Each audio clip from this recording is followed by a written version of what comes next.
کہتے ہیں کہ طوائفوں کے کوٹھے ان منصفوں کے دربار سے بہتر ہیں جہاں انصاف نہ ملے۔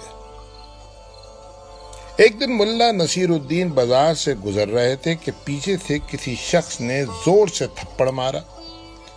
ملا صاحب نے پیچھے مڑ کر دیکھا تو ایک شخص گھبرا کر بولا، معاف کرنا، میں سمجھا میرا دوست ہے۔ ملا نے کہا، چلو عدالت۔ قاضی صاحب کے سامنے ملا نے اپنا مدعا پیش کیا۔ قاضی صاحب نے اس شخص کا خوف دیکھا تو پوچھا، تم تھپڑ کی قیمت دو گے یا ملا سے کہوں کہ وہ بھی تم کو تھپڑ مارے؟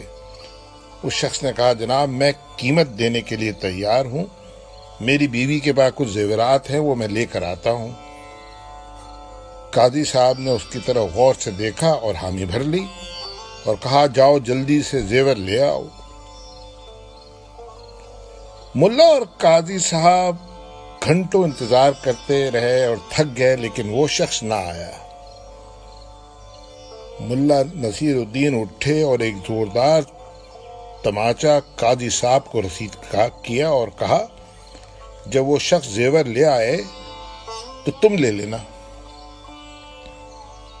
ہماری عدالتوں میں آج کل ہمارے جج حضرات ویڈیو فلموں میں نظر آ رہے ہیں، جہاں وہ کبھی ملزموں کے گھروں میں داخل ہو جاتے ہیں اور مجرموں کے گھروں میں حاضریاں دیتے ہیں، کبھی ان کو ایک عدالت سے دوسری عدالت ٹرانسفر کیا جاتا ہے، کبھی ان کو نکال دیا جاتا ہے، اور اب ایک نئی خبر آئی ہے کہ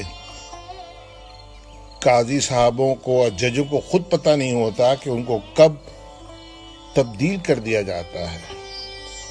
ہماری عدالتوں کو مشورہ ہے کہ روز روز کی تاریخیں، ریفرنس اور پیشیاں اور ضمانتیں دینے سے بہتر ہے کہ اس کا کوئی حل نکالے کہ کہیں یہ نہ ہو کہ یہ پوری قوم ملا نصیر الدین بن جائے اور آپ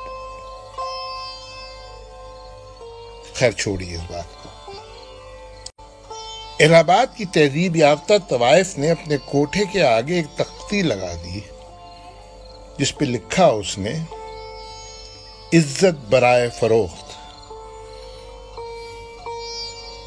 مہذب حضرات آنے سے پہلے اچھا غسل فرما لیں اور جیبوں میں اشرفیوں کو اون کی تھیلیوں میں ڈال کر لائیں، لہجے کو نرم اور جذبات کو گرم رکھیں اور خیال رکھیں کہ چپلوں میں لگا کیچڑ باہر صاف کر کے آئیں۔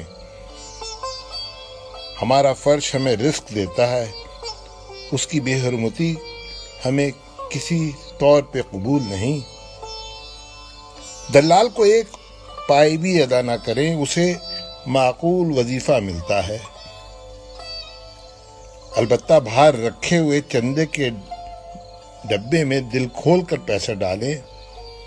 آپ کا دیا ہوا یہ پیسہ نوجوان طوائفوں کی تربیت کے لیے خرچ ہوتا ہے۔ رات کے آخری پہر کو کوٹھے کو خالی کر دیا جائے، کیونکہ یہاں فرش کو دھویا جاتا ہے اور یہاں تہجد کی نماز ادا کی جاتی ہے۔